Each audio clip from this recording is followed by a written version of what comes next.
in the context of the pandemic um, that whole world has gone through, both inequality and unemployment generate, generated immense dissatisfaction and alienation in and among the people. In such situations, two responses, essentially two responses, may be possible, and they may exist simultaneously. One, which is that human beings search for answers to existential questions, will begin to gain momentum, and therefore accessing the spiritual self will attract more people. This has been the reason for the popularity of new religious movements worldwide. Now, if you replace new religious movements with digital platforms, uh, what is happening during and after the pandemic is quite interesting to see.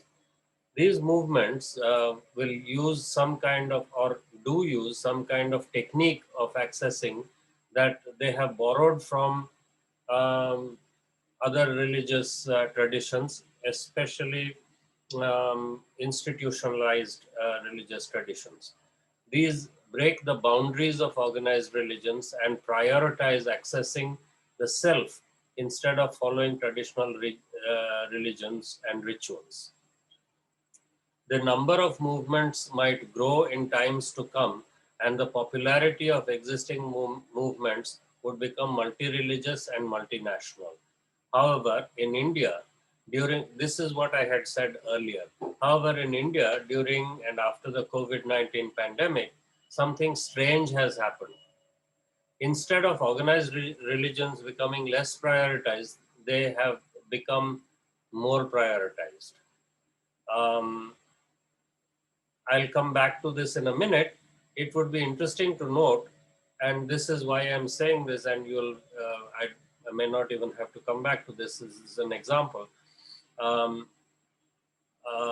it would be interesting to note that the Indian state, um, the Indian state-run television, which is many, both state-run as well as private televisions, which are now being controlled by the state in sort of roundabout ways, um, and several YouTube channels and a lot of other channels reran the Indian epic um, television programs, which were made in the 90s, namely the Ramayana and the Mahabharata, these classical Indian epics. As soon as COVID-19 began to spread throughout India, the first thing that the government of India did was started rerunning these two epics. There are about 400 episodes each, something like that. So it would go through 2 years. Um, as so, Now, it is interesting to note that these programs um, waned in interest and stopped airing almost as soon as the vaccines became available. Okay. About a dozen other religious programs were broadcast over all traditional as well as non-traditional media channels. These were mostly of particular Hindu persuasion and was promoted by the government of the day. This also coincided with the huge migration of migrant labor back to their homes. So when the COVID happened, there were roughly about 50 million to or so, 50 to 100 million people who who are migrant labor, who have gone from different parts of the country to other parts of the country, who had to return home. And many of these people, almost 50% of these people, had no way of returning back. Many of them had actually walked hundreds of miles. Some walked 1,000 miles to get back to their homes with their families and with whatever they could carry on their backs. No food available. There were horrific stories about people following the railway track and having died, um, run over by trains. Now, all of these things were happening, um, and millions of labor who had no food.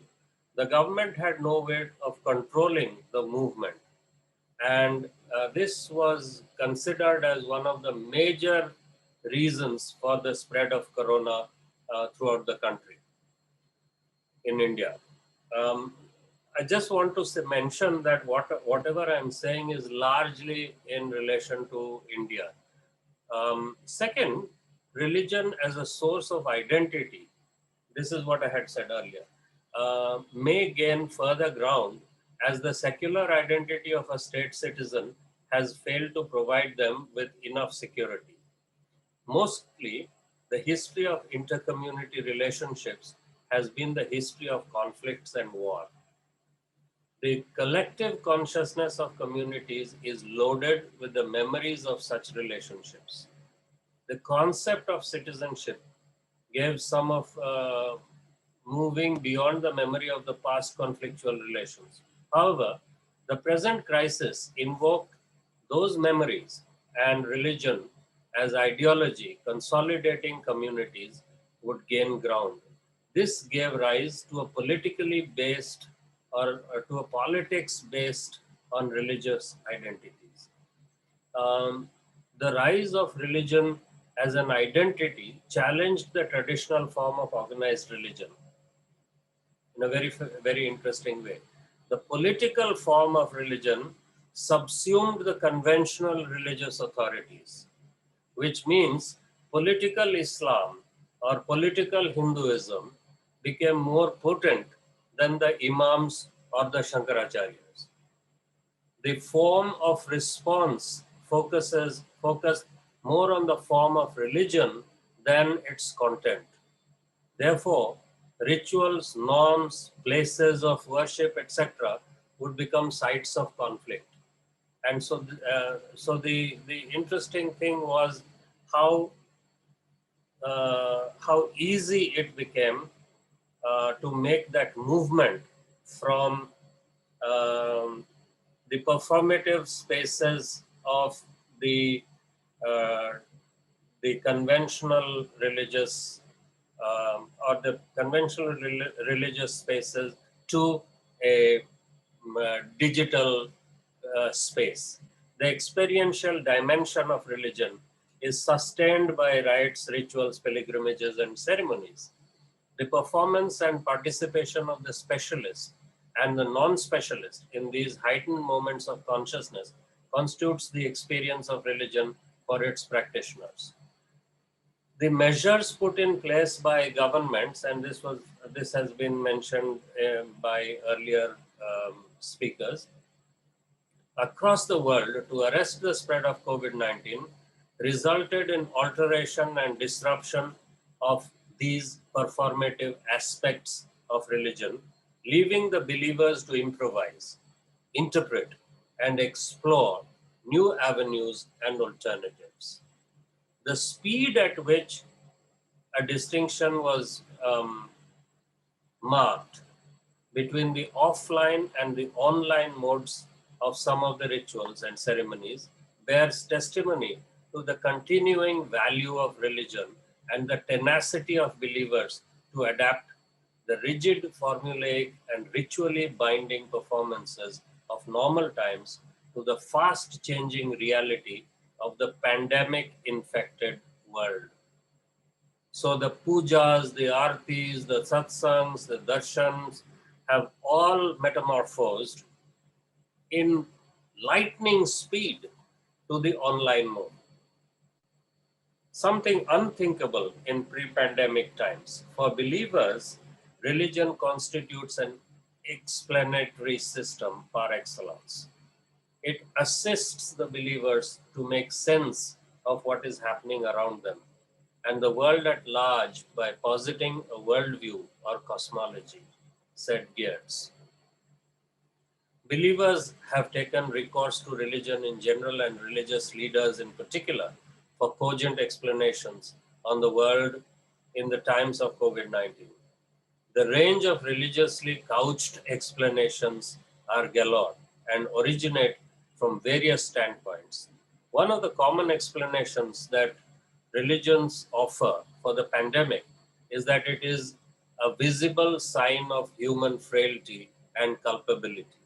However, this is precisely what created the fissure in the Indian polity at that time.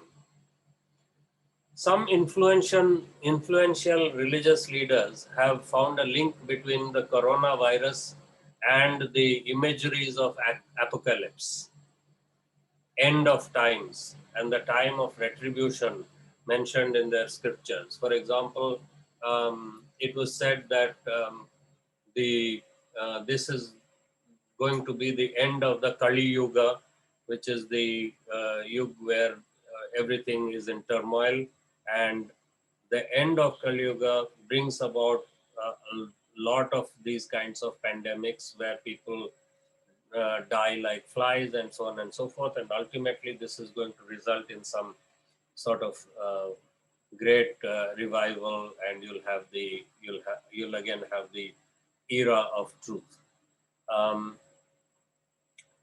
Now, similar themes with vivid portrayals of the end times and the day of judgment are plenty in cinematic representations mediated through Hollywood and Bollywood cinema. Consequently, leaders of Semitic religions have hitched on to the imageries of the end of times to explain COVID-19 and its after effects. One of the signs mentioned in the scriptures dealing with the end of time is a pestilence of a massive scale. Some religious leaders have turned themselves into doomsday prophets and invoke this imagery to make sense of the pandemic as a sign of the end of time, exhorting their followers to take note of the signs and portents and getting themselves ready for the end. This also brought about a lot of conspiracy theories, mediatized, deliberate propaganda, so on and so forth. The great example of television news channels in India portrayed the Tablighi Jamaat congregation in New Delhi in March 2020 as part of the conspiracy to spread coronavirus in India. Some have added, there have been many conspiracy theories and all over the world. It's not only in India. Everybody knows about Mr. Trump's conspiracy theories regarding the vaccines. So what happened was that, suddenly the religious, what I call the religious performative space, turned into a digital space which was controlled by a very few, and it was also accessible to a very few. Unlike what everybody thinks, that the digital format is democratic and whatever, it is not. It's hugely controlled. And let me just give you some statistics. Mission Antodaya, a nationwide survey of villages conducted by the Ministry of Rural Development of the Government of India, showed that 16% of India's household received 1 to 8 hours of electricity daily. 33% received 9 to 12 hours, and 47% received more than 12 hours a day. While 24% Indians own a smartphone, only 11% of the households possess any type of computer, which would include desktop computers, laptops, notebooks, palm tops, tablets, whatever. Now, even the penetration of digital technologies in India has been haphazard and exclusionary. According to the 2017-18 National Sample Survey, only 24% of Indian households have internet facility, while 66% of India's population lives in the villages. Only a little over 15% of rural households have access to internet services. For urban households, the proportion is 42%. In fact, only 8% of all households with members aged between 5 and 24 have both a computer and an internet connection. It is also useful to note that as per the National Sample Survey definition, a household with a device or internet facility does not necessarily imply that the connection and devices are owned by the household. The digital divide is evident across class, gender, region, or place of residence. Among the poorest 20% households, only 2.7% have access to a computer and 8.9% to internet facilities. Okay. In case of the 20% households, the proportions are 27 and so on and so forth. Okay. So as you see, internet and the digital world is restricted to largely urban, middle class people who not only access internet and access the online world, but also control it. Okay, so therefore, the movement of the religious performative space, which was much more open, in a sense secular, becomes enclosed in a very, very urban middle class controlled system. Now I this you have about 3 to 5 minutes. Yeah. So in this system, what happens is that we already have a stratified society in terms of caste and class. We created a second level of stratification or a second level of caste system, which actually was in alignment with the original caste system.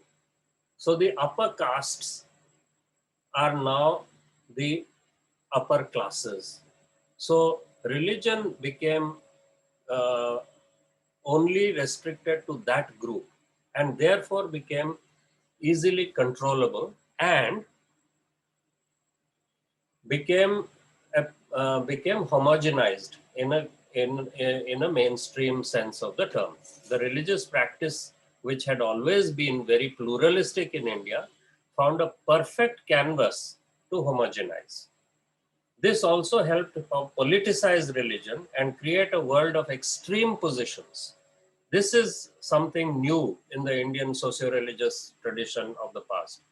This has created a situation where people find religion a source of solidarity and fraternity, manipulated and maintained by the state, which are much needed virtues for their struggle against a so-called capitalism and a state which was based on the principles of secularism and democracy. Thank you.